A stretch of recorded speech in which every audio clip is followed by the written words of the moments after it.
What's going on?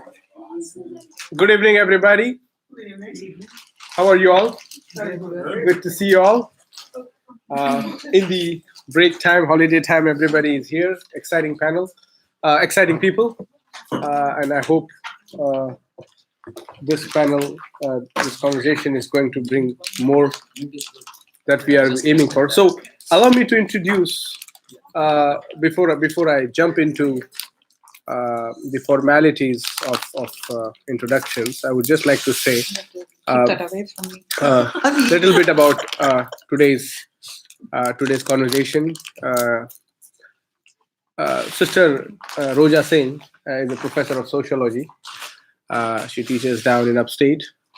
Her book that we are discussing today, Spotted Goddess, subtitle is Dalit Women's Agency, Narratives on Caste and Gender Violence. And this is a book, I think, that adds immensely to the Dalit feminist literature that is obviously, yeah, that is bringing us, that many of us still are trying to, understand, grapple with the question of especially in this context, the Black feminism, and then of course we have the queer movement, and within that framework, predominant movement that is led is usually heterosexual, male-centered movements, and the Dalit movement is no exception to that. Most popularly, political movement, on the other hand, is led by a woman in India. However, the social movement still continue to be a boys' club. And this has been one of the issues that we in the Dalit community are trying to tackle. So Professor Roja Singh coming here and deliberating and discussing her book, which is going to be a monumental contribution to not only the Dalit women literature, but also the social justice movement that we all are fighting, and also it bridges the transnational dialogue.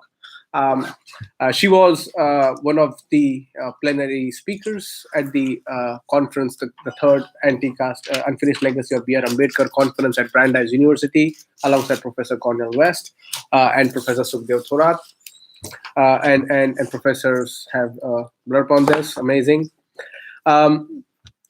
In addition to this, when I started reading this, I asked her if it's an autobiographical, and she said no, only the last chapter. However, as I read few pages, I thought, no, it is sort of, you are talking about it, because she says when she was 26, she embraced her Dalit roots.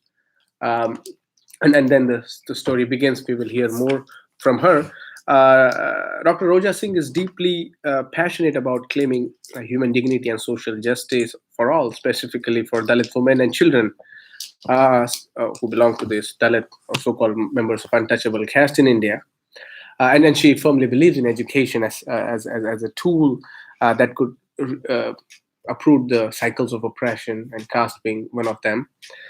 She draws a strength, as she says, from the earthy humanness that she sees in Dalit women's ethics of caring for one another in their claims of social justice, a very humanist traditions that has not been explored yet.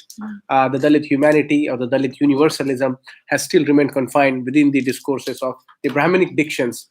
The Brahmins, the way they view the Dalits' lifestyle has been presented to us, and therefore the humanity is not presented as a composite whole, and it's always a marginalized sort of periphery. So when you talk or listen about Dalits, you talk or discuss about oppression, when you talk about their struggle, but also there is more ethical, there's more internal part of that, and which remains unknown. And I think it's fabulous that we come to see this through a Dalit woman's eyes. She is actually currently at the John Fisher's College, and her ongoing research and social activism focus on the intersection of caste, class, and gender in rural India, as evident in the cultural expressions of Dalit communities of women in South India and other indigenous communities. Roja holds a PhD in comparative literature from Rutgers, and is a president of Dalit Solidarity Forum based in USA, a non-profit organization for the social and economic progress of Dalit communities. This book has got endorsement from Cornel West and people of that ilk. And her TED talk, which she gave us explores the question of intersectionality very much in the Kimberly Crenshaw sense. She's the co-founder of Thai Educational Hostel for Dalit Girls in Padukkottai, again in South India. So when we are approaching the issue of Dalit humanism through a Dalit feminist lens and also through the Dalit queer lens, we have very few voices, almost marginal, non-existing voices. And at this moment, discuss this issue, especially when we have the fascist forces taking over our own imagination of how the world should look like, be it Trump or be it Modi in India. We have a very heteronormative perspective that is presented as a wholesome, universal, something we need to adopt. A Dalit woman intervening in that is actually breaking that apart. It's actually critiquing the very hegemonies that present. And that's why within the South Asian discourse, we have a Brahmin caste woman talking about the Dalit woman.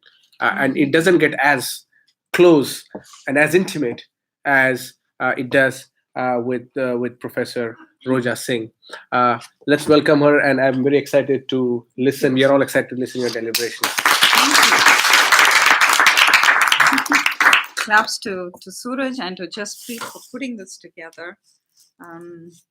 I'm just so much in awe, and I'm always like moved when I see young people, right? Young people with so much conviction and passionate about standing up or standing for the rights of those who are invisible, who are forgotten, who are out there, right? And so I'm just totally in awe of people like Jaspreet and Suraj and maybe other people here around here who are involved in human rights struggles. And thank you from the bottom of my heart, because I feel so encouraged and inspired by people like you all. Thank you. Thanks for the invitation, and thank you to the Boston Study Group. I know a lot of founding members are here. Yes, sir. So thank you so much for this study group, because this is unique, and I think it's one of a kind here in the US that we so need to build that community where we want to bring, scholarship and social change together to see how one without the other, right? Especially scholarship without social change really doesn't make any sense. So thank you for opening that platform for us to be here and engage and bring so many people into this conversation with everybody. So thank you. And thanks to all of you for being here. So I'm going to have you take like 10 seconds, quickly introduce yourselves throughout the room quickly. And it'll be lovely to do that. So you've heard about me from Surat. So I'm Roja Singh. I live in Rochester, New York, near Niagara Falls. So if you're coming there, my my hotel is always open. My son keeps making fun of me. You should have a neon sign. So a lot of so please come. Yes. So hi, I'm Wendy. I'm a PhD student of South Asian history at Tufts University. Hi, I'm Jinya. I'm the master's student in history and museum study at Tufts University. I'm Sanjay Bhagat. I'm from the Boston Study Group. I'm Pravin. I'm PhD in psychology and brain sciences. Hi, I'm Erica. I work with Jaspreet. Hi, I'm Jaspreet. I'm also with Boston Study Group. Hi, I'm Mary Guerin. I'm a friend of Roja's. I met Roja in New York. And my husband and I moved here with my daughters in August, and I'm thrilled to be here. I'm Naveed. That's my mom.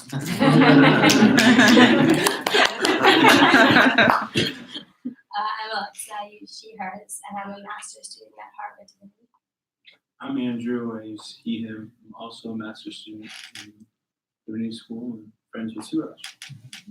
I'm Aryan. I'm a journalist from France, and I'm a friend of Suraj. I'm Lisa. I'm a neighborhood Lisa. I'm Ashok Jaku from Boston Study Group. I'm Abraham. I live around here. And he's the cousin of. I'm Maisha Cherry. I'm a fellow here in the philosophy department. Max Zephyr, friend supporter of Suraj. And friends of Suraj. We're here to learn.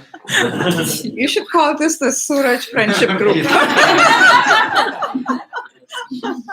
Yes, FG.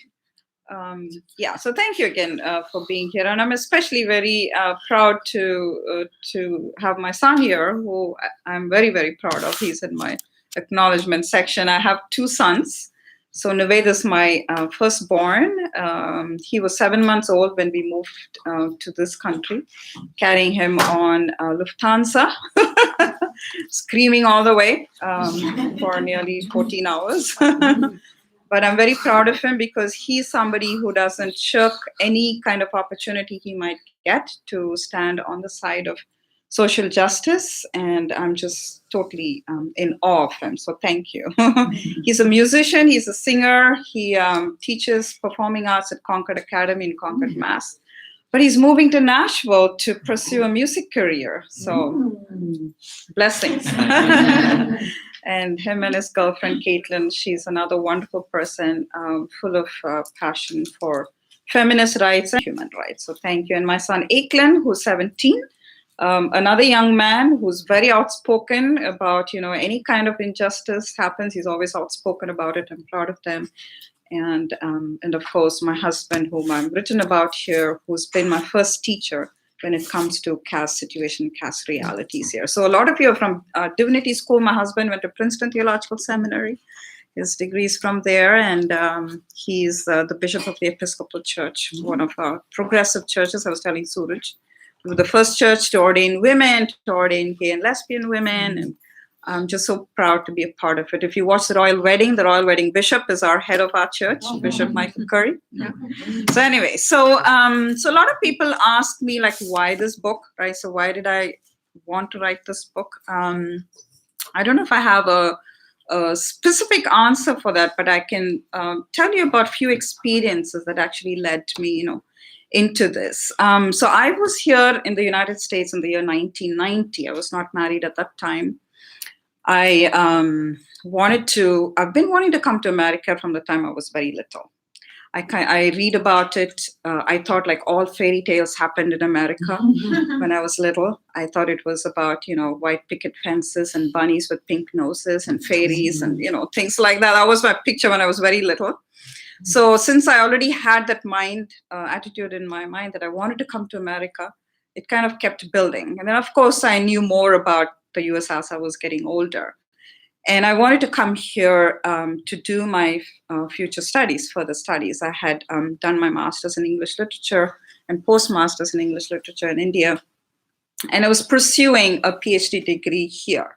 And it was going to be on Faulkner because he's one of my favorite writers. It was going to be on, his stream of consciousness methods and comparing it with Graham Greene's, psychosocial model characters and so on. I had all these, plans. And so my professors in Madras Christian College, where I did my master's, were very excited for me. And so I came here just to explore, how I can actually get into a PhD program. And while I was here, like a lot of people would come up to me and they would ask so tell me about the untouchables of India. And I was about 25 at that time. I was so ashamed of myself because I did not know anything much. Mm-hmm. And that was kind of like a thorn, in my flesh. I said, what is this about my society that I don't know, right? Mm-hmm. So then I went to my library there. I was in Richmond, Virginia, and I started reading a little bit. And I thought, okay, this is something from the past, there's no caste system in India, and nothing of that sort. So I was telling people, that doesn't exist anymore in India. Mm-hmm. So I came to India during my summer break, and I fell in love with my husband, whom I just met, and we married within 2 months of meeting him. And he was working in this very poor village in South India called Karunguri at that time. It's about maybe 30 kilometers out of Chennai, which is a major city in India. And I grew up in Chennai in a very gated community, very privileged, got the best of education, everything, you can think of for a young girl. And so when we moved to the village, growing up in Chennai, in this very modern kind of situation, environment, coming to the US and then coming back to India and then moving into this village was quite a different kind of an experience for me, totally different, new world, right? So that is where I actually saw the caste reality. And that's when it hit me that was 1991 when we got married and we moved there. I couldn't really digest the fact that this was going on. And just 30 kilometers away, I was living all my life and I had no idea, right? I mean, just from this village. Mm-hmm. But there were Dalit people living around me and I didn't know the word Dalit. And I always associated being poor with being economically poor. I did not make the connection with a system a structure that was in place that was intentional about keeping, over 300 million people in that particular locked in, kind of a situation. So that was a shocking realization. And then I started talking to Dalit communities, engaging with them. It was like baptism with fire, they say, I think, where more than reading a lot of theory about caste, I was there. I was there with the people, talking to them on a day-to-day basis, sitting with them under the trees, having conversations, and then kind of, reading. I would come home and then I would read more. I would go back, read more, things like that. And then a lot of association with people who were working for Dalit human rights at that time. The people that I actually was introduced to was Paul Devakar and his wife Annie Namala, who lived close to where my husband used to work previously. So they were good friends, and then they educated me a lot about Dalit issue, and then that was it for me, right? I was like, okay, I need to be there. I need to do something. And then not realizing that my own roots were Dalit, because my parents hid that identity from us because it was a shameful identity that they were fleeing from. And they basically wanted to protect us, right? So they embrace, I would call, an anonymity, which I write about in the last section of this book about my family and how my great-grandparents basically converted to Christianity through Christian missionaries. And so becoming a Christian for them wasn't just a religious conversion, it was more a social movement for a lot of them, because being within Hinduism and then in a rejected state within Hinduism did not make sense for them, right? Because the caste system is said to have originated in Hinduism, but it kind of predates the actual rigidified nomenclature of Hinduism as Hinduism, right? So a lot of these oral narratives that were in place several centuries before they even got into written form, whether we're talking about the Rig Veda, Mahabharata, or Ramayana, they were all existent in oral narratives. And so culturally, we are informed in these kind of narratives that there was a separation of people based on the work that they did. And so that is how the caste hierarchy actually comes into place. So how many of you are very new to the caste reality, that you don't know anything about it? I mean, I was 26, I didn't know anything about it growing up in India, so I can quickly explain in a nutshell if you wanted me to. Is everybody familiar, or anybody show of hands that you don't know anything about the caste system? Or My concern is if we don't raise our hand, then you won't give us more. Oh, okay. I pick it up. Yeah, I mean, even if we do know some, it'd be great to hear you. Okay. All right. So watch my TED talk, right? So that's like a 40. The first 3 minutes is all about the 3,000-year-old caste system, right? So they give you 10 minutes for a TED talk, and I went over my time limit there. So according, historically speaking, everything kind of points back to race in many ways. So we have documentation to show that in the Hindu scriptural narratives, to show that, the Aryan invasion, right, around the 2nd millennium BCE happens. And so the invaders come from the Mesopotamian, Indo-Iranian regions into the Indus Valley civilization. And the earliest form of colonialism, right, basically coming into a group of people and saying that, hey, we are better than you are, right? Our gods are better than your gods. Our culture is better, and so on. So claiming that supremacy, right? So that's where, whether it was moral supremacy or based on culture or religion or, whatever it might be, they claim supremacy. So out of that claim to supremacy comes a hierarchy in society. And so the Rig Veda sort of explains to us how, based on occupation, people were divided and so on. And so that kind of came to stay as a rigid, permanent identity. And in order to ensure permanency, all of this was kind of included in religious narratives, because they knew that, well, if that happened, then this is going to stay, right? So that was the whole point, whole idea. So yeah, so the four major castes are the topmost are the Brahmins, and then you have the Kshatriya, the Vanya. Then you have the Shudra, who are always known as the BC, the backward caste or the lower caste. And then you have Dalits. So it's not really correct to call the Dalits as lower caste. It's actually outcast community. And then all the first three castes, the Brahmin, Kshatriya, Vaishya, are kind of, it's like a movement that is possible.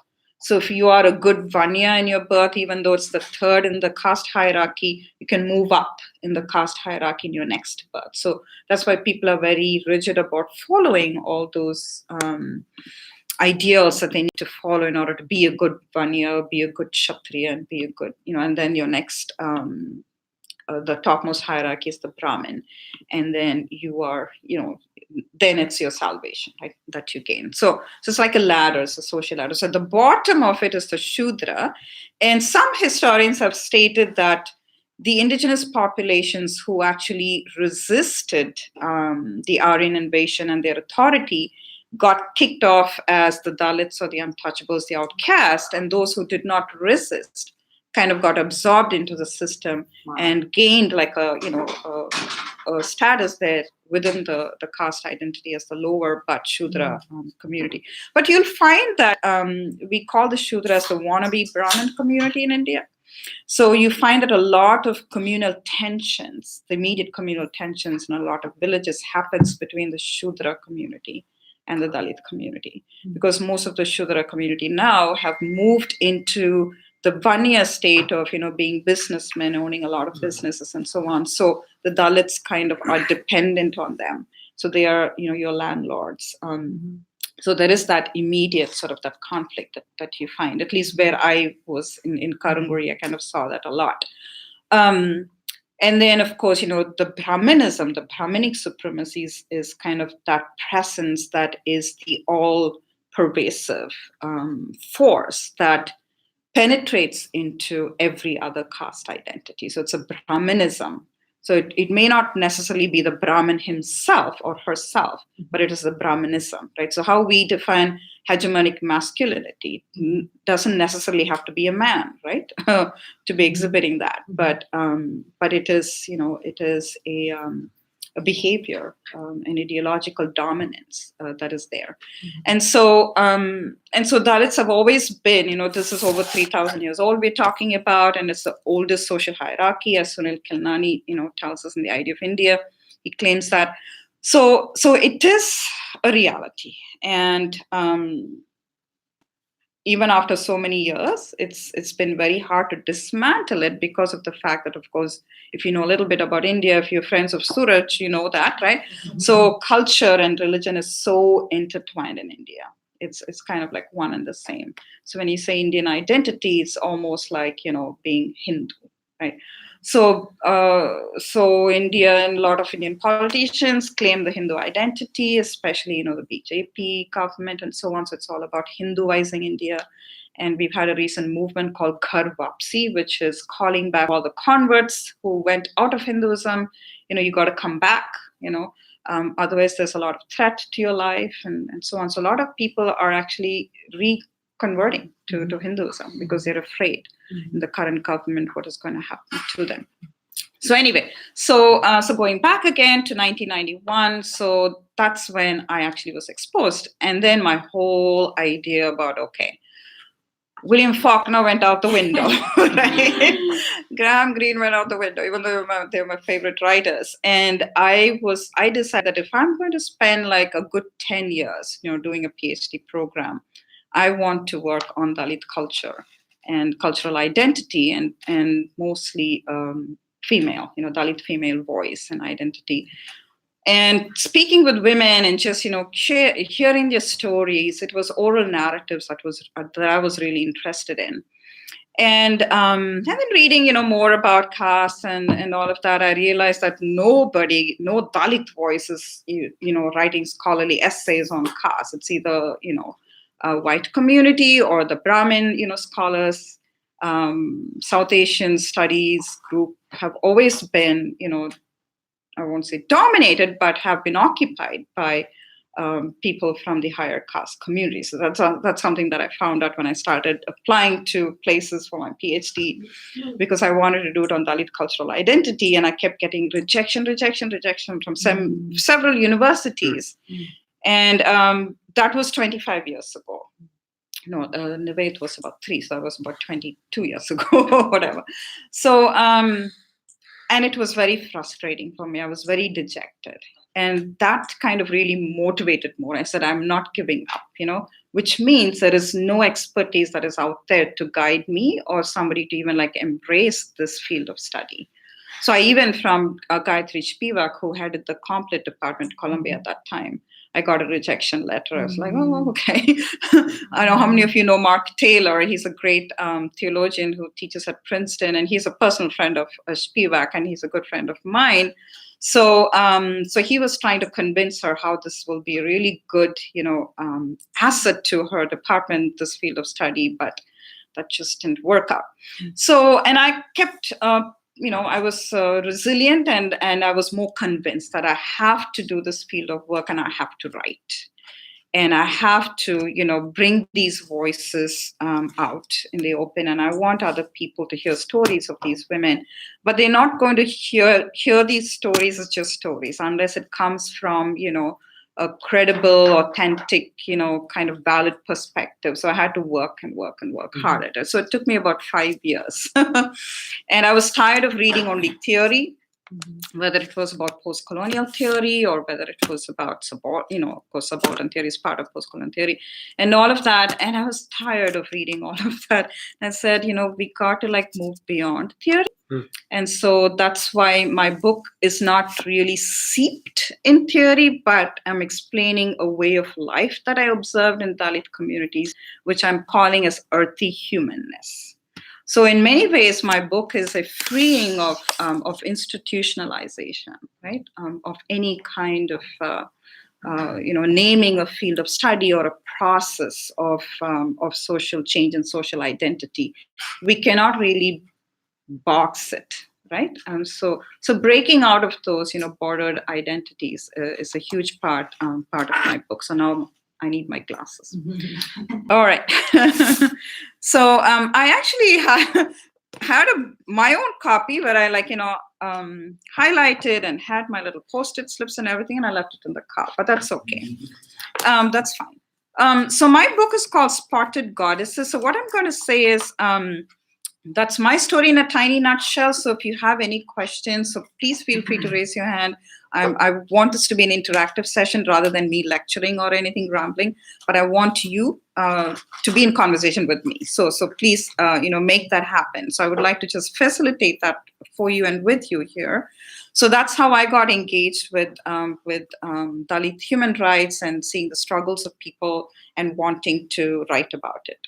So then I completed my PhD at Rutgers University. Finally, Dr. Josephine Diamond, who just passed away 2 months ago, was my mentor and guide. And she was very honest with me. She saw my application, she called me. She said, I want to have a conversation with you. So she was the chair of the Complet Department at Rutgers. And we chatted. I still remember we had spinach quesadilla. We split a quesadilla. And we spoke for about 2 hours. We had a conversation. And she was just fascinated with what I was sharing about what I had witnessed. And she said, this would be fantastic, for our department. But she was very honest. She said, we don't have professors in our department to guide you in this, but we are willing to work outside of Rutgers. So we did a net search of who are Dalit scholars out there. So KP Singh was there at that time, teaching in Vancouver. So we kind of pulled Seattle, pulled in his scholarship. And then other South Asian scholars who were on campus who were knowledgeable about, the caste system and so on. So I worked with them. So we pulled in from different disciplines. And then it became a wonderful co-learning, for my professors with me as I was writing, as I was presenting. And so it was a wonderful community that we were able to create. So for the first time, they were actually hearing about Dalit reality. And that was very moving for me that they were willing to work with me on that. So we really try to apply a lot of postmodernism, trying to apply, Derrida, Lyotard, and Baudrillard, and people like that into a lot of what I was trying to identify as moving away from centralizations, moving away from dichotomies, dual sort of ideologies, and so on. So looking at those in-between spaces and the merging of identities is kind of really central to my work as well, because I think as long as we are going to be stuck in dichotomous identities, we're not going to go anywhere, right? So I wanted to, again, this is not a book that represents all Dalit women, right? It's not a homogeneous identity. I myself am not a homogeneous identity, right? I'm one person in the morning, one person in the evening. So we need to acknowledge the fact that there is heterogeneity everywhere. And so experiences of women or whoever it might be needs to be contextualized and looked at in that particular context, in that particular situation. So that's what I actually do, because it's very specific to the places that I've been in for over, I've built relationships for over 25 years with these specifically 2 women in this book. And they're central to my narrative, and I just love them, I admire them, their work, who do social change and leadership without anything, with no resources. So how do they make that happen? So that is central to my work here. So why do I call it Spotted Goddesses? It's based on a Dalit goddess called Mariamman, and who I see as both an inflictor and a healer. So if you go to any Dalit village in South India, at least I can speak for South India, if people have chicken pox, right? So then they believe that the goddess Mariamman has descended on their body. Mm-hmm. So she reveals herself in the spotted nature of the chicken pox on people's bodies. So it's a very interesting kind of phenomenon, because as the story goes, there are several stories about who Mariamman is, but I'll tell you quickly 2 versions of the story. So one version tells us, which Younger, who's a very, very, how to put it, I don't want to use the word ancient, but an early anthropologist who did study on Mariamman, he talks about how Mariamman is basically, she was created by a situation of rejection.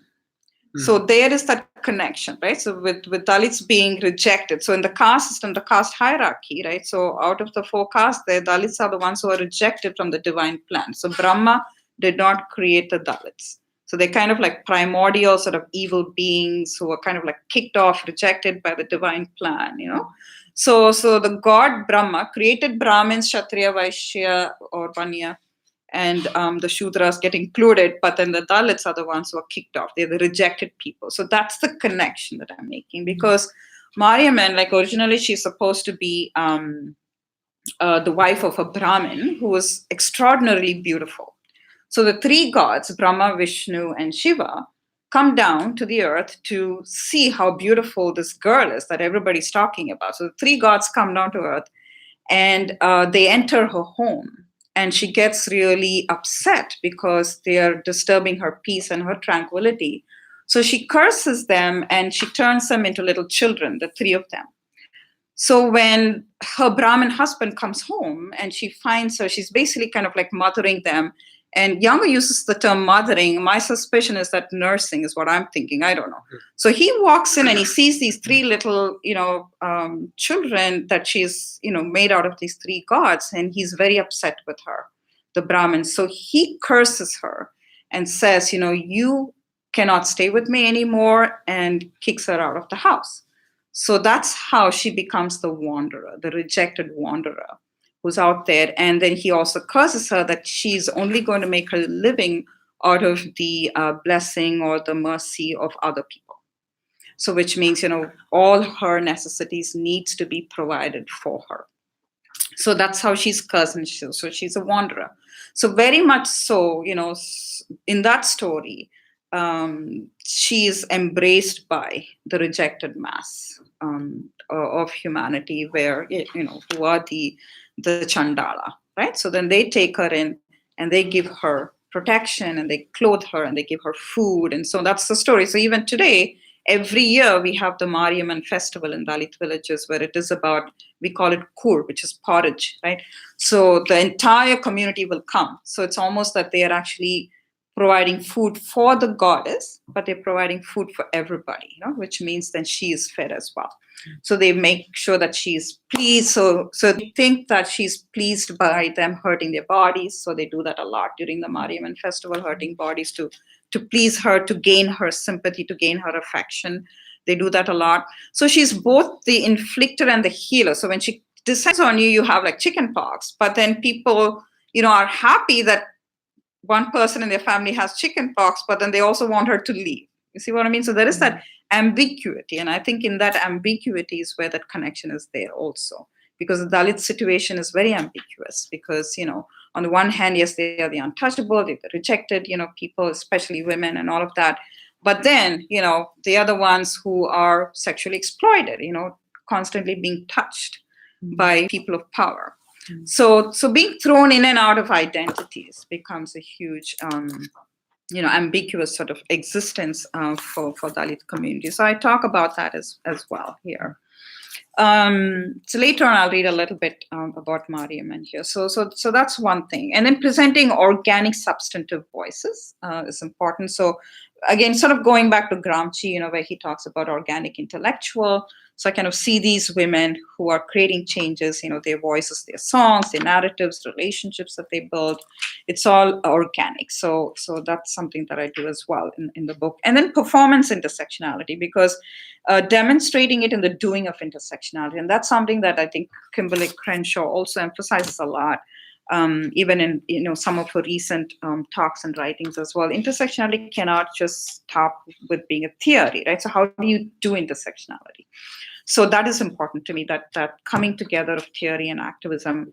And so I kind of try to attempt to show how these women actually practice, bring in that intersectional lens, intersection analysis, without even knowing the term intersectionality, right? So it's a spontaneous way of life that they have. Their activism is not, it's not something that they are learning, in a structured way, but it is spontaneous. And so I talk about that as performance intersectionality that is so natural, to them.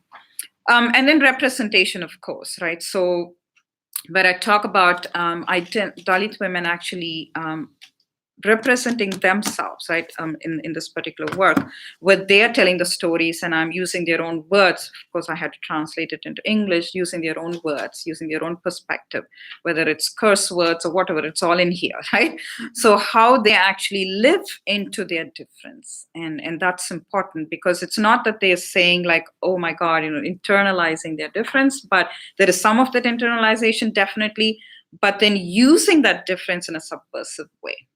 To create changes. For example, they are told to be like loudmouth and quarrelsome women, and then they use that, right? Use that stigma, use that identity to create changes, going and really standing up for any kind of Dalit community or individual or young people who are unjustly accused or arrested or raped and so on. So they kind of really tap into that strength, that cultural strength is important. So one of my chapters here is songs of Dalit women, which I really, really enjoyed. That's one of my favorite chapters here because I love songs. Son is a singer. With a last name like Singh, we got like these singers, right? So I call this chapter Singing Bodies, Dancing Minds, and Diverse Spaces and Songs by Dalit Women, where I actually look at how their wishful thinking is agency in itself. So there is a lot that they sing about in their imagination. They're imagining a different world, a new world, where there is no caste, where the young daughter can actually go and fetch water without being afraid of who's going to rape her. So all those kinds of beautiful lyrical narratives are in here, and so I kind of present their cultural strengths, how they view themselves as being strong and beautiful, right?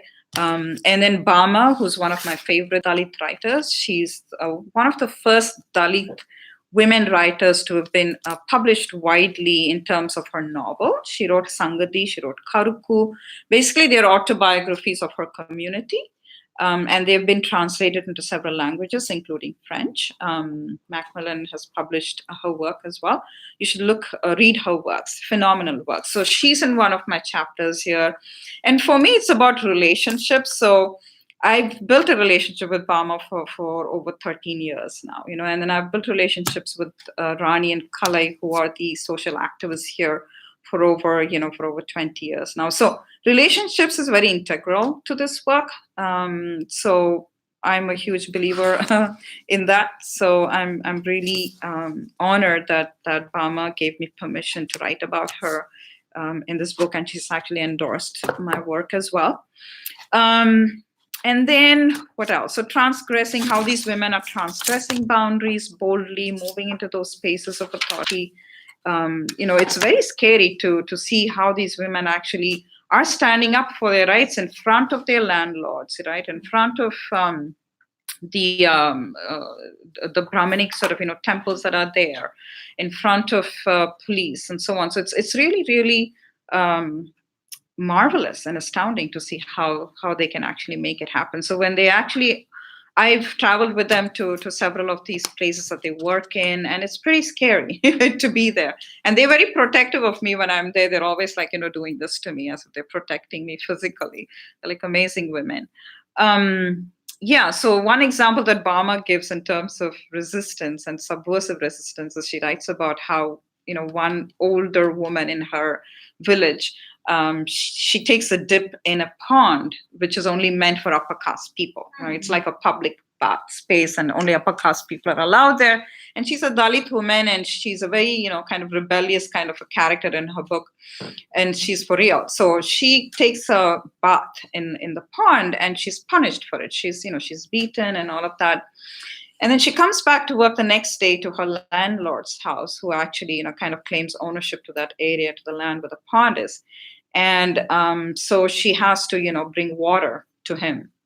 She actually pees in the water and she hands it to him, So that's her way of rebellion. And you see that in The Help, right? If you've read or so a lot of those kinds of, I've, of course, I'm very, very, very much interested in Black women's writing, and I read a lot, of Black feminist thought as well. Patricia Hill Collins is one of my favorites.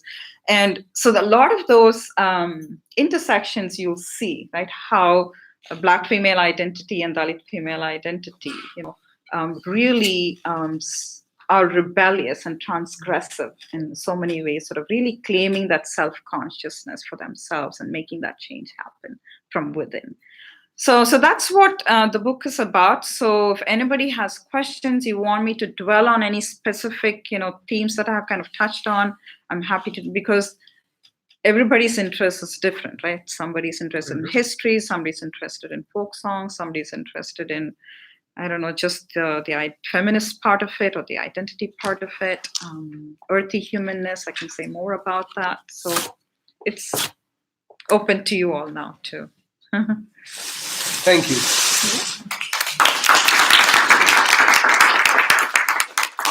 As I said, it's more autobiographical, but also there is more in this book, and I'm more interested in the songs and the kind of cultural representations. Now, here's a funny fact, or rather a true caste fact.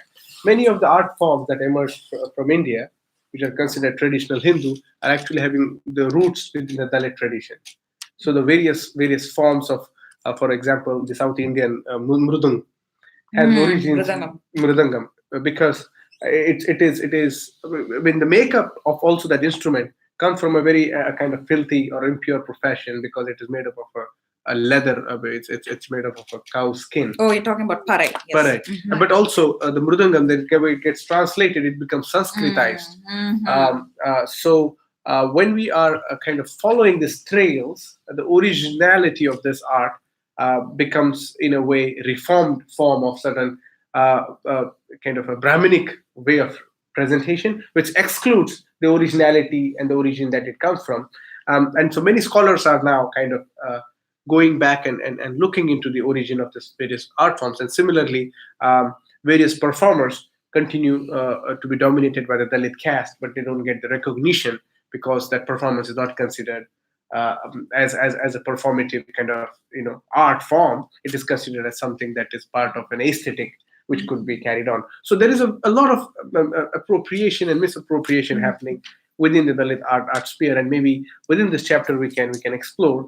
You talked about how you were ashamed of your identity until, and then you had this moment, and this is actually a moment for many educated Dalits who had the many uneducated Dalits, or who come from not so privileged background as Roja has come, which is huge population, they still have to grapple with the very idea of Dalit, because the cosmology is existing within if they are landless laborers, within their land and their master.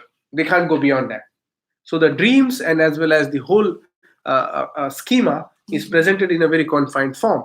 And I think this represents as to how her also parents were hiding the identity. The kind of Christian embrace was to get rid of the sort of Dalit untouchable identity, and the Christian identity is a social movement for you, as to many other Christian Dalit converts. You know, you talked about the intersectionality. I like the fact that it is about the intersection. When you saw intersectionality is about the theory as well as praxis, activism as well as what you write. And Mariamman is also known in various names. In my region, Maharashtra, they call it Mariai, which is still same, the mother. And I had chicken pox, so I was told I remember I was suffering. There's no electricity and the heat is on in the March month of India. And so I was told that you have a Maria, and I was given this neem trees. These are the questions that we continue to grapple in contemporary times as well. One of the things I would ask you, and then maybe we can go around, is when your parents refuse to give you the knowledge of your community, and then you felt angry, agitated, how was the feeling of being a woman, then being a Dalit woman, and then again being in a position of, okay, I'm also educated now, I'm not like the other Dalits which we all know are uneducated, and how do I fit myself into this? There is also class coming in. Could you maybe comment on that? Yeah, maybe what I'll do is I'll read a few passages that addresses that for you. And I won't read the whole thing, but little excerpts I'll read. So Prince, who's my husband, and I started our life together in the village of Karunguri in the Chengalpattu district of Tamil Nadu. So the interesting thing is that my husband knew about my Dalit identity before I did, because he was a priest there before I got there. And people, when they heard that he was marrying me, they knew my grandparents. So they were like, oh, you're marrying into this family. And they were all like excited and all of that. And he didn't know that I didn't know. So it was very interesting, our younger son who loves stand-up comedy, the other day, he was like trying to come up with a script for a stand-up comedy based on that. Dad would have looked at you and said, what, you didn't know? And then there was an older gentleman, who came up to me and said, I knew your grandfather, like Star Wars. So anyway, so I learned about my Dalit identity in the very first week. So an older person came and he said, I knew my grandfather, who was a catechist, quote unquote evangelist, who traveled by foot in the villages in the Chengalpattu regions to preach the gospel. So he further informed me that my ancestors converted to Christianity like many other Dalits, right, due to missionaries and all of that. So it was then I came to know, and I was a bit perplexed. I was very, very confused. I didn't know how to react. On the one hand, I had really, built this relationship, this beautiful, community going on with connecting with the Dalit people there, the very, first few days. And then I realized that is my root. So was I supposed to be happy? Was I supposed to be, afraid, shameful? Because I see all that they're going through because of their Dalit identity, right? So they're being attacked, they're being, victims of violence and rape and, all kinds of discrimination, and so on. And things like, they can't wear slippers when they're walking in front of, higher caste communities, if they're passing through a high caste neighborhood. So all those were visceral realities. Like, now what's that going to do to me if I'm, going to declare myself as Dalit and so on? So I was very confused. I was bewildered by a sense of shame and denial. So I remember walking into the kitchen to bring more tea for the parishioner and found myself suddenly gasping in tears. The word Dalit did not come up then, but only the sudden realization that my ancestors were untouchables. My feelings turned into anger as I wondered why my parents would hide this fact from me. So here it is. So I came to realize, right, that Dalit families had embraced Christianity not just as a matter of convenience, but as a social statement against a sect of Hinduism that kept them apart as unclean and outcast people. So that was an anomaly, right? To remain in a religion that rejected you. So to protect their families from the knowledge of a shameful identity, most Dalit Christians continued to hide this identity from their children. So this conversion created a protection from open discrimination, from low self-worth in the eyes of the larger society, protection from a knowledge that could deter their children's sense of confidence and social mobility. So the appalling realization for me was the fact that I could live 26 years of my life not knowing about Dalits, my own Dalit identity, and daily struggles specific to this community. So the caste system was not part of our school curriculum. We learned more about Gandhi than we did about Ambedkar. Ambedkar was a Dalit leader and was a contemporary of Gandhi. So I engaged more with Dalit people who were mostly farmers, simple, selfless, earthy people. They embraced me with an unconditional love. I accepted a peace that came from a deep sense of belonging now. I knew where I belonged, because prior to that, I was confused about, I thought, oh, maybe, some kind of a mutt, kind of mixed caste identities and so on. And I knew what I was not. I knew I was not a Brahmin. I knew I was not a Shudra Christian. And I thought we were just a mix of a lot of caste identities. But then for me to find that sense of belonging was a sense of peace in me. So this new sense of belonging to a specific community was a confusing, nervous, shy, and a thrilling feeling at the same time. It's a little Vespa scooter that my husband and I rode around into the villages to get to village church gatherings. Definitely bumped down the narrow paths that my grandfather used to walk as a traveling evangelist. And that realization was exciting enough for me to be there. It was like sacred ground for me. So just as many young married girls in India, I found myself caught between the sharp edges of trying to satisfy traditional expectations of families we marry into and a pretentious magnanimity of modern progressive family societies and individuals. So my dark skin color, and my husband was the first person I met who did not want a dowry, because even, I was against dowry as a principle, and people told me, you're never getting married. You'll never meet a person who doesn't want a dowry. So anyway, so my dark skin color, my no dowry status, that I brought no dowry, right? Bold claims to my Dalit identity and more placed me at the bottom of the family and the social scale. So for the first time, I felt the pain of being a Dalit because I was claiming that identity. If I didn't talk about it, it would have been fine, right? So that was really hard for me. So soon my protected worlds of the university campus I grew in, my education, my circle of friends, my church group security would all be terrifyingly interrupted by the sudden non-mingling of who and where I now was after marriage with a newfound Dalit identity. So that was a unique situation. I did not know what to make of it, but my husband stood with me. So he was the one who kept encouraging me. They were from the Shudra community. And among the Christians in South India is a very interesting phenomenon. We have a group of Christians from the Shudra community calling themselves as Nadar Christians from the very southern tip of India. And they really claim a lot of supremacy over Dalit communities, and they are very rigid about marrying within their community. So my husband was the first one to marry outside the community, and they thought he was an idiot, right? So, but of course, they loved me, right? But there's always, that little bit of that uncertainty that I always have. So it was a unique situation that I was in. So, and I have a section here which I call the magic of visibility, right? So being invisible and then being visible, I was very guilty that I had all this education and the privilege that I grew up with being a Dalit, but the other Dalit people I was with did not have, all of that. So I call that section. And then, embracing my Dalit identity in the USA was not easy.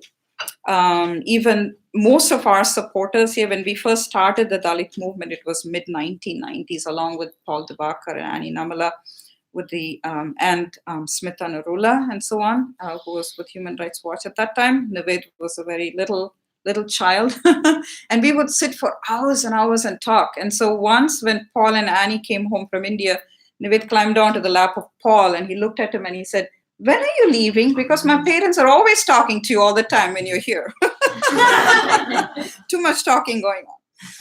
So that's how it all started. The Dalit movement here for us in the tri-state area, launching it with a signature campaign. And a lot of my relatives who live in New York City and surrounding areas did not like the fact that I was actually being vocal about Dalit identity, which means I was outing them.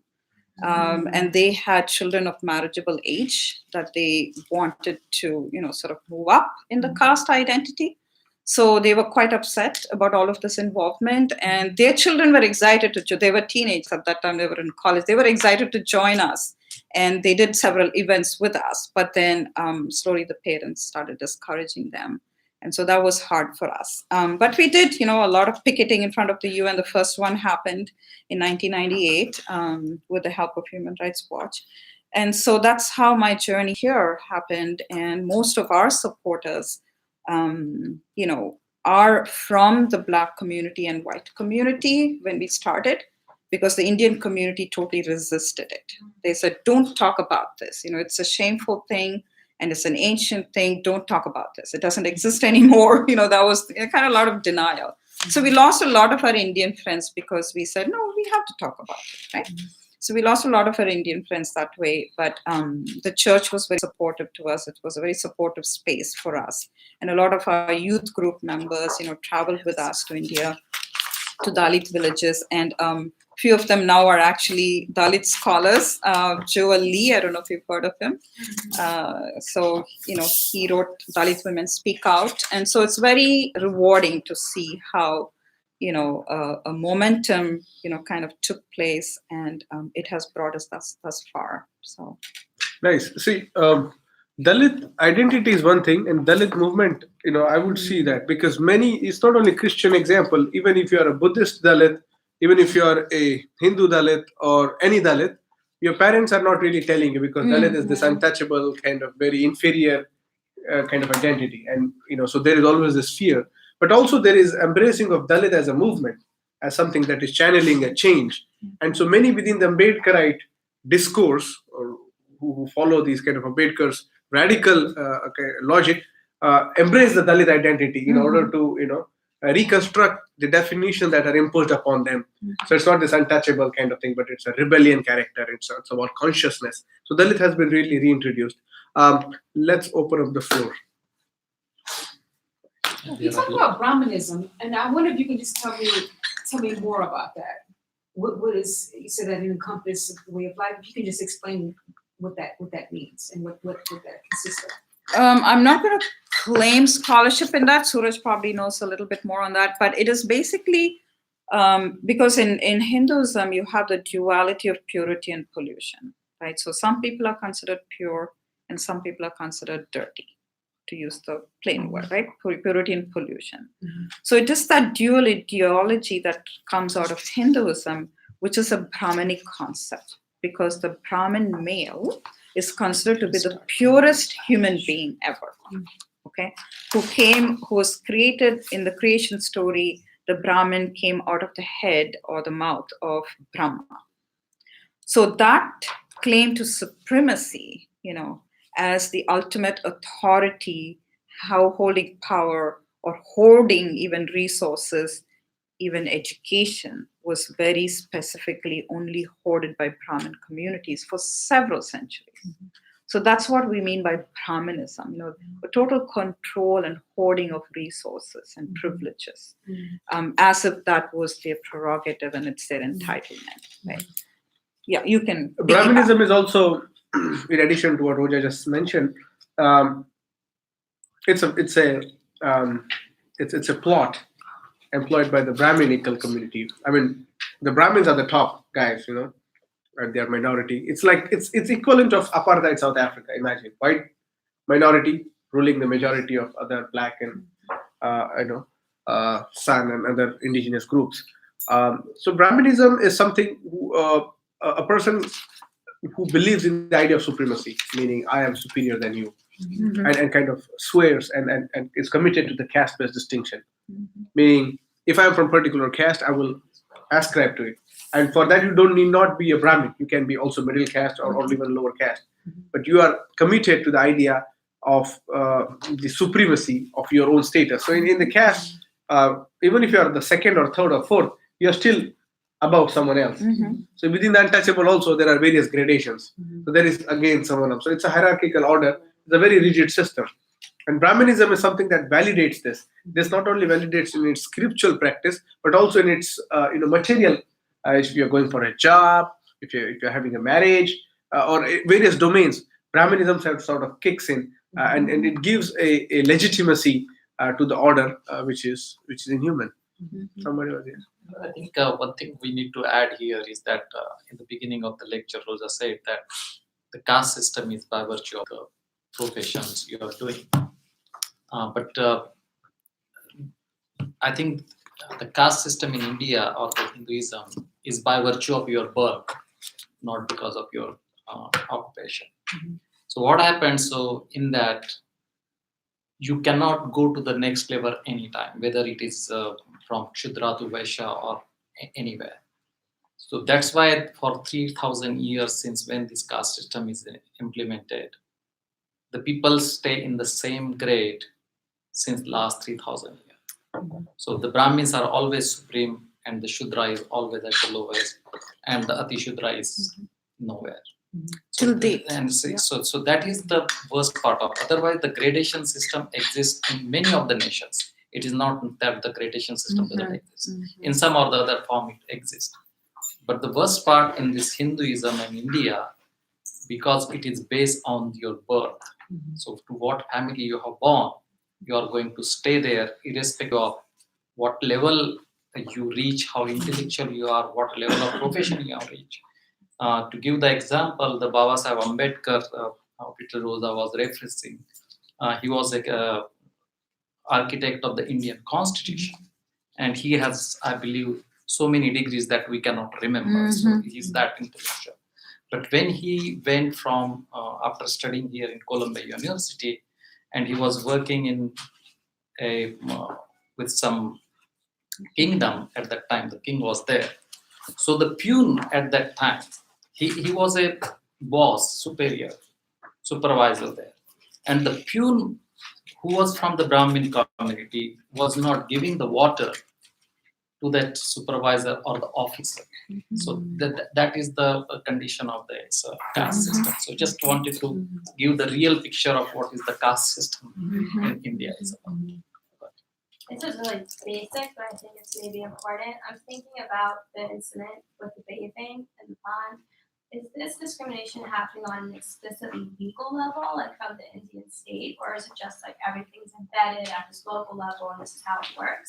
Or is it still like a law on the books that like a Dalit cannot bathe in this place? It is a law in the Hindu book of law. Okay. It is called the Manusmriti. So that tells exactly how Dalits need to be kept apart. They're not just kept apart, but they need to be feared. And that's another chapter in my book as well, where I talk a lot about Manusmriti and how it sets apart Dalit women as polluters. They're the polluted matter, and a Brahmin needs to be afraid. You know, if he touches her, then he falls in his caste status, right? But so that's the Hindu book of law. So again, it's all pervasive, right, and all of that. But then when it comes to, you know, localization of all these kind of adherence to all these, you know, kinds of rules and regulations that people have, it's not written anywhere that people are reading, right, today, right? Manusmriti was written several centuries ago, but it definitely has its roots in that, right? So even though the Indian Constitution forbids all of that, but any law in India is beautiful. We have the world's best Indian Constitution because it was written by Ambedkar. But it is not followed. It's definitely not implemented in any form. Yeah. Yes. I've talked a little bit about this, but I was wondering if you could talk about the caste system in the United States and how many people from the population said that there's no caste system. A lot of the Hindu population said there's no caste system. And then it sounds like you're in an interesting position where you can kind of see it from both sides, where you can see like, because it always felt very cut and dry to me, like whether you saw it or you didn't see it or pretending not to see it. But there's this middle ground that I was wondering you could talk about, and how the caste system, examples of how it exists here in the United States. Yeah. To put it in a nutshell, so people do transfer caste identity from there to here, and they're very, very religious about that, that they have to hold on to their caste identity. So the caste identity, linguistic identity, religious identity, these are the three identities that will be mentioned in a matrimonial website if you go, right? So parents who have moved here are posting ads for their children. They're looking for a match. And there is your kind of, your proof that caste is still a part of people's lives in this country. So that is one thing, right? So people do have their own, caste identities that they're holding on to and all of that. But then on the other hand, I have personally, engaged with amazing people from the Brahmin community, from the Kshatriya community. And I have very close friends that I can call family, right? So those kinds of communities are here as well, right? So who are willing to, overlook caste barriers and caste. Now they've added on in the matrimonial website in the past few years, a category that's like caste no bar. That means they're willing to go above and beyond caste identities. So that is there as well, so there is that both and happening, but then there is definitely still that sort of, rigid sort of zealous adherence to, oh, this is my caste, this is my identity. So, but then, more and more people are, here, young Indian people are falling in love, so the parents are not able to control them, if they want to marry whoever they want, a Brahmin wants to marry Kshatriya or Vanya, they have to agree with that, right? And I've seen a lot of that happen here as well. And that wouldn't have happened in India. In India, very rarely you'll find an intercaste marriage, and especially in rural parts of India, you can be killed for intercaste marriages. And mostly the one who's from the lower caste who's trying to, fall in love or elope with a high caste person, they will be the ones who are being punished, for that. So punishment for transgression is another big theme, in my book as well. So why do people punish? And that's a tradition. It's a tradition that is seen in the ancient Hindu scriptures, women being punished for transgressing boundaries. Exactly. So women are, there are evil, monstrous depictions of other women in Hindu scriptures who are not like the very godly, kind of saintly person like Sita in Ramayana and Mahabharata and so on. And so if you don't fit into that mold, you need to be punished, right? So punishing for being deviant, so punishing just for being a Dalit, just for being a woman, right? So therefore rape of a Dalit woman doesn't count as a rape, because that's what you need to do to them, they deserve it, kind of thing. But they can't bathe in the same. Yes, right? Yes. Exactly. Yes. Okay. Yeah. So it's a very punitive system as we more go deeper into it, and so idea of violence is so intimate that when it's violence, the psychology is numb. You're not even receiving it as violence. Yeah. As I was telling to some of you, and I think I discussed with Max and Aisha, maybe even Aryan, that when I left India, I got to know these are the incidents of violence, which are at times normalized in our own discourse. It's an everyday thing, so the sensitization of human value here or beyond caste kind of conclave is something very particular. But here, if you undergo a certain form of humiliations, or physical as well as psychological violence, it is considered normal. If somebody mistreats you or yells at you or puts you down, you are told or you are trained within this caste context that you don't have to rebuke, you don't have to retaliate, you just have to accept it. And this is how many of us have grown up, that don't mess up, Right. Don't do anything. Right. It's fine, And just so, have a look at it. Yeah. Just pass it. you can Yeah. Very true. let us see. Very true. Yeah. Yeah, I was wondering if you want to read a little bit more about the songs and the stories where you find these women fighting back the structures through. Oh, okay. songs. See, I marked it in my other copy there. All right, so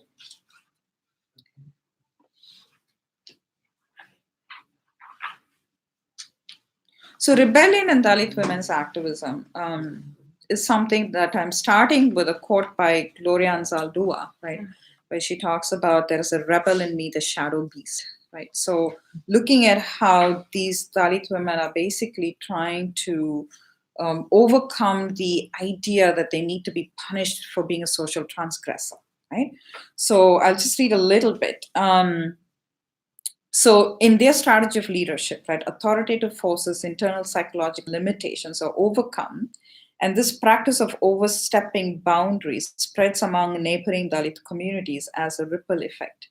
So Kalai and Rani, who are the social activists here, their narratives on leadership are gripping in their daring courage. And it is this conscious awareness that the shadowy beast, which Anzaldúa identifies, that they need to overcome. So to give you one example would be, I can just read their words here. Okay. So here is Rani. She's basically at a police station because one young Dalit boy has been arrested and he's kept under police custody. He's being accused of stealing, right? Mm-hmm. So he's being kept in police custody. So she's going to the police station and she's screaming, right? Screaming at this police officer. And she's telling me that this is what she told him. She says, I said, so you should have inquired properly and figured out who's the one who's being unfair and who's being unjustly affected by all of this. Because the whole village came, you put these people in jail. What is justice is what you should inquire about. And he told me, because she actually tells him, the rabbit I caught has 3 legs, meaning that what I'm saying is the truth. You better believe it, right? So he's saying, the police officer is saying, how can you say that the rabbit you caught has only 3 legs? And I responded to his ridicule, she says, claiming, yes, the rabbit I caught has only 3 legs. The whole village thinks they are enemies, but I think the whole village as the enemy. You have to release the boy and his mother. The other 2, I'm not sure if they killed them, not sure what they did to them, but people are searching and you have to account for the missing people. So the police officer tells her, you're not talking properly. How can you talk to a police officer like this? And she says, sir, I'm not falsely accusing you. I'm asking you to do your job and fully inquire the truth. So this is the kind of, negotiations that they keep making back and forth, not giving up, right? Not giving up. So, anything else?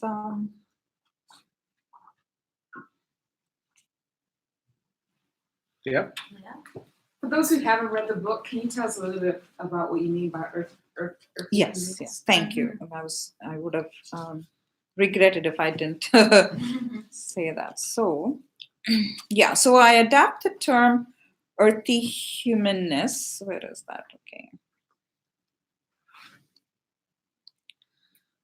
Introduction. Okay.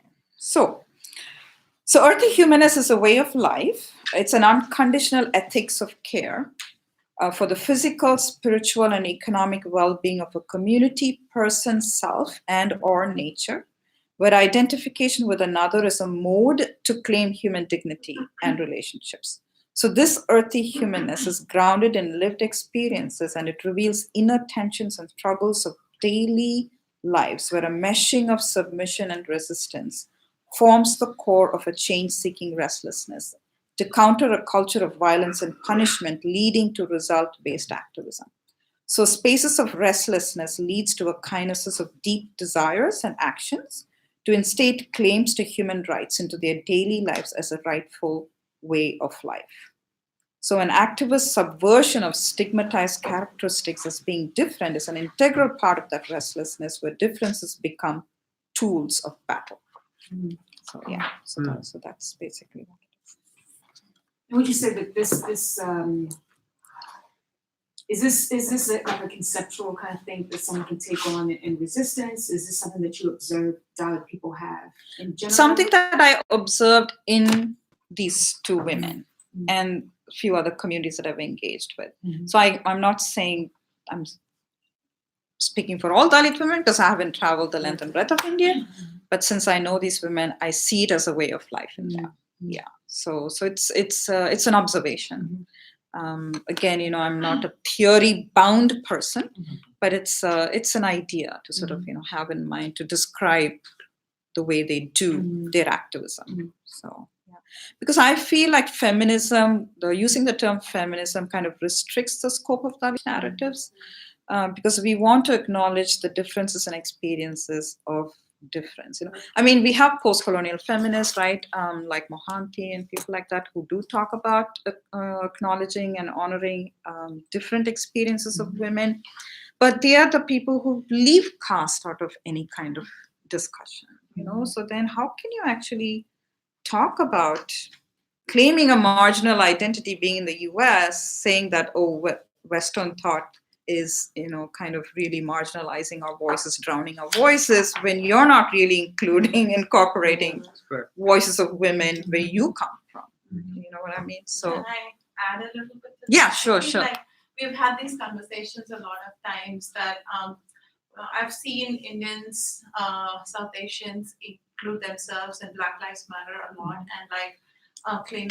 claiming as people of color, but not talking about caste because that makes them the oppressor. So like it's so much easier and so much quote unquote useful to put yourself as the vulnerable rather than putting yourself as the oppressor. So you know, this dichotomy you see all the time. So that's why subaltern theory does not make real sense in some ways. Right?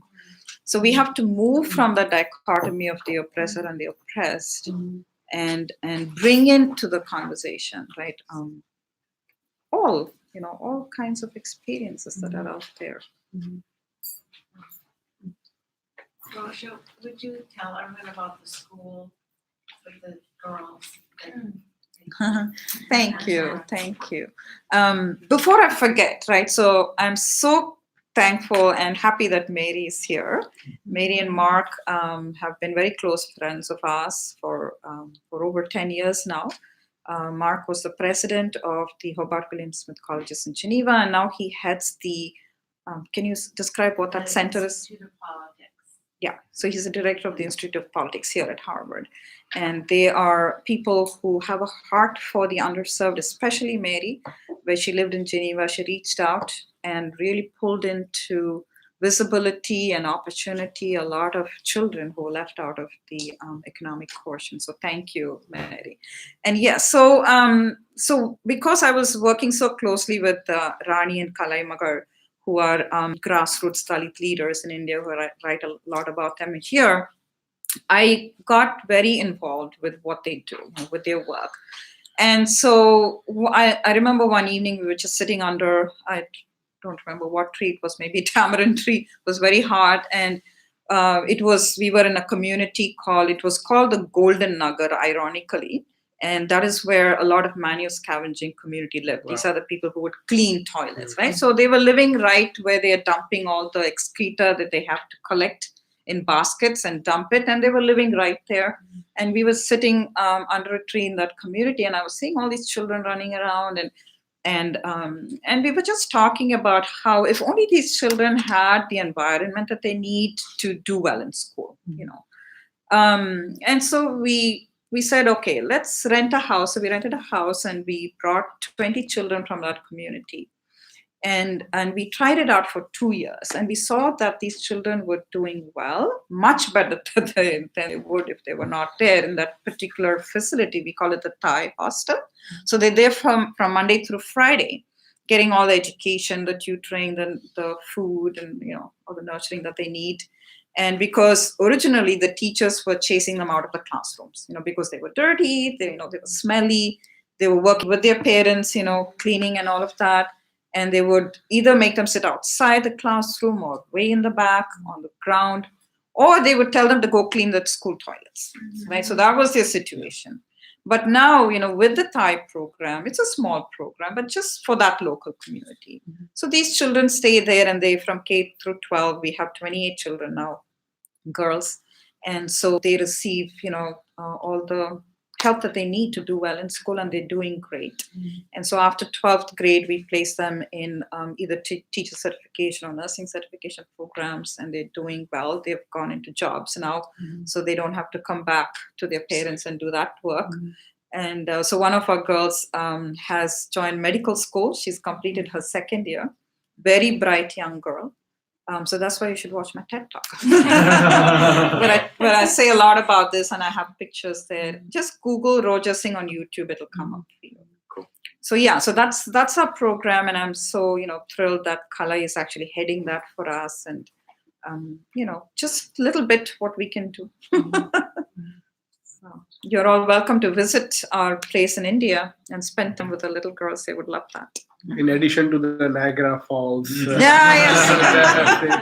On the, Niagara Falls is South Indian. on that healthy note, this was a Ambedkar lecture series co-sponsored by Boston Study Group, a June month series. I would like to give a shout out to Jaspreet, who has really made it instrumental for this talk, as well as the members of Boston Study Group, Saru, Pradeep, who are here, and as well as friends. Ariane for coming all the way from France and attending this and reporting on these issues. I would request Sanjay ji, the president, Sanjay Bhagat of Boston Study Group, and Shok Jaku, along with Praveen Donti and Jaspreet to facilitate our speaker, Roja Singh. Go, Praveen.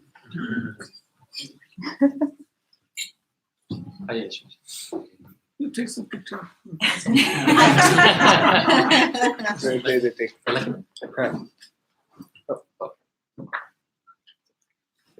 Thank you very much. That's the mini Ambedkar bust. Thank you. Thank you very much. What a great honor. Thank you to all of you for being here, and to the Boston Study Group, and continue this great work. I'm happy to come anytime. If I didn't live so far away, I would come every month, but I will come more. I keep telling Jaspreet, I will come more often. Just that every time this happens, there is a conflict. But thank you. Thank you.